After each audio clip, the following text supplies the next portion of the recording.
Oke, has people.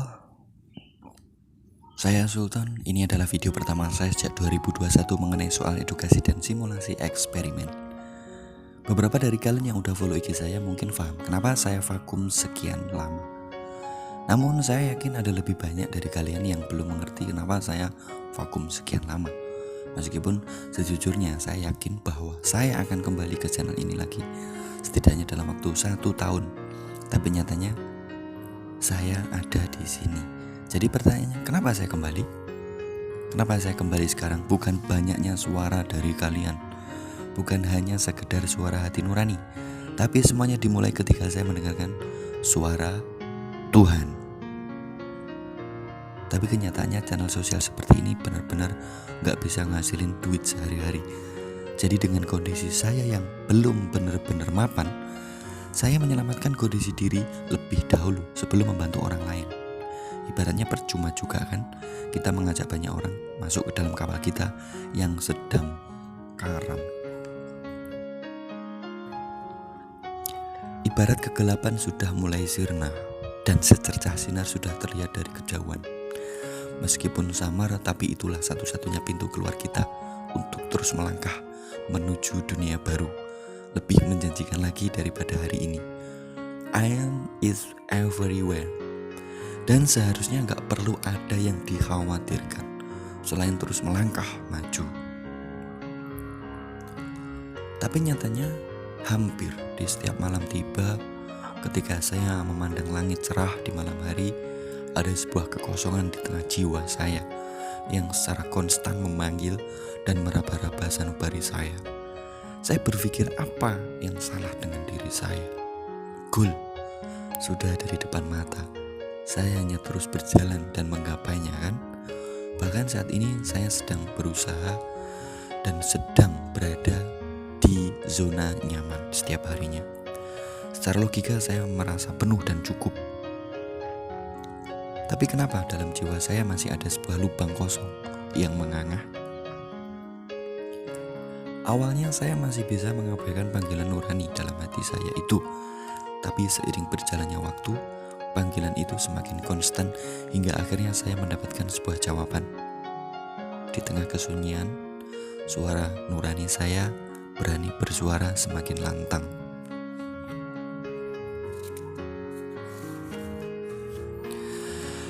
Setidaknya setelah semuanya mapan, fondasi kuat dulu baru mikirin orang lain dan perasaan itu akan kembali lagi. Saya pikir sampai kapan usia sudah semakin tua, umur kita tidak ada yang tahu. Akhirnya sebuah suara berkata, coba kamu pikir, di antara semua pencapaianmu, hal apa yang sudah kamu kasih buat orang lain, buat masyarakat sekitar, buat sosial media yang semakin hari semakin kacau, buat pemikiran anak-anak muda generasi penerus bangsa yang saat ini bahkan gak kenal lagi sama jati diri mereka, apalagi bangsanya sendiri. Buat pemikiran sebagian rakyat kita yang semakin miskin informasi dengan tujuan hidupnya karena belum siap dengan cepatnya perkembangan zaman dan perkembangan teknologi yang akan segera melahap kehidupan yang akan datang. Nurani saya tegas menegur, kalau kamu tahu sesuatu ya sampaikan ke mereka. Jangan diam dan buat diri sendiri saja. Kalau kamu punya sumber daya apapun yang ya bagiin lagi ke mereka. Kalau kamu punya sumber daya apapun, ya bagiin lagi ke mereka. Jangan buat diri sendiri aja. Apalagi di masa-masa seperti ini.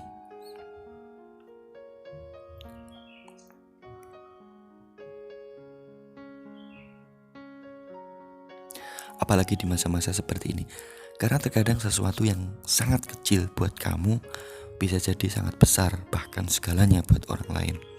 Dan ingat, selamanya ini kamu dikasih lebih tujuannya buat dibagiin lagi, bukan cuma dipakai buat nyari kenyamanan diri sendiri aja. Kadang kita berpikir kalau kita diberi umur cukup panjang, kita hidup di muka dunia ini sekitar 60-80 tahun. Kita sering lupa sama tujuan hidup, ngejar kesuksesan dan karir diri sendiri. Padahal selama ini hanya beberapa persen saja orang di dunia ini yang paham benar definisi sejati kata sukses dalam hidup. Yang sesuai, yang belum sesuai dengan definisi menurut sang engineer kita, yaitu Tuhan. Bukan sukses menurut dunia yang luar biasa subjektifnya, yang mungkin punya sejuta jenis definisi kata sukses di dalamnya. Hidup kerja keras setiap saat, kembangin diri terus supaya skillnya makin maju. Kalau skill makin maju, bisa dapat duit ya banyak lagi. Capek terus ya tutup pakai duit lagi, kalau habis kumpulin lagi. Gitu terus, kalau beruntung bisa nikmatin umur panjang dan kaya raya. Tapi semua manusia pada akhirnya akan sampai pada satu titik di momen paling pribadi bagi setiap orang yang hidup, yaitu di detik-detik menjelang kematiannya. Kita bakal dihadapin sama sesuatu pertanyaan saja yang terbesit di pikiran kita saat itu nanti. Kamu hidup selama ini, apa yang udah kamu lakuin buat dunia ini? Di momen ini saya merasa sedih dan senang di saat yang bersamaan. Sedih karena menyadari sebuah realita yang kontra, dan tapi juga senang dan bersyukur di saat yang sama karena mendapatkan jawaban di waktu yang lebih singkat, sehingga saya gak perlu lagi menjalani kesia-siaan. Itulah indahnya kehidupan. Kita gak akan bisa mendapatkan sebuah keindahan tanpa melalui sebuah proses, apalagi dari hal-hal yang biasa-biasa saja. Kesempurnaan sebuah proses kombinasi dari keseimbangan antara kesedihan dan kebahagiaan, kebaikan dan keburukan, terang dan gelap. Karena bagaimana kita tahu sebuah sinar itu menyala terang jika tidak ada kegelapan di sekelilingnya? Bagaimana mungkin sebuah pelangi yang indah bisa muncul tanpa ada sebuah hujan? Dan bagaimana mungkin permata bisa menjadi indah tanpa proses kristalisasi jutaan tahun yang sangat lama? So, nikmatilah proses hidup. Gak ada masalah dengan dirimu selama kamu masih bernafas. Then when I understand my enemy well enough to fight him, then in that moment we love him. Thanks for your attention.